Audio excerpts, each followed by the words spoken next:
शंकर चक्षु चिकित्सालय स्वच्छसेवी मिलन रंभा और गंजाम जिला अंतर्गत हिंजिलीकाटू स्थित शंकर चक्षु चिकित्सालय समरझोल गत 30 तारिख में एक स्वच्छसेवी मिलन कार्यक्रम चिकित्सालय मुख्य परिचालक सुदीप दास सभापतित्व में अनुष्ठित हो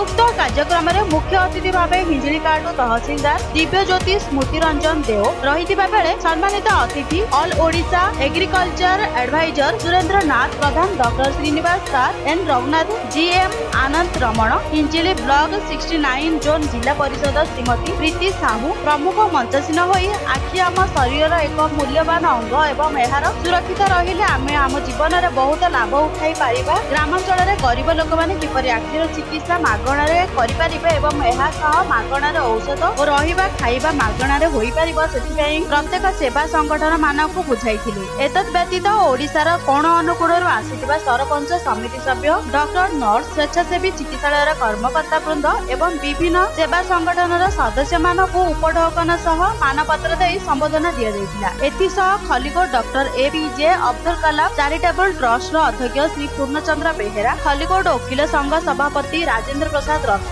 डॉक्टर प्रकाश पाणिग्राही बीजेडी महिला सभापति मितांजलि मिश्र सौदामणि मिश्र कवयत्री अंजना बेहेरा सुश्री लक्ष्मी दास रंभा सेवक संघर सभापति हरेकृष्ण मल्लिक महादेव मल्लिक संवादिक बनवासी सेठी कैंप मैनेजर चित्रसेन गौड़ रंभा गायत्री गोकल्याण समितिर रविनारायण सेनापति विजय मिस्त्री प्रमुख उपढौकन मानपत्र पाई संबोधित होइथिले। रंभार बनवासी सेठी रिपोर्ट न्यूज.in।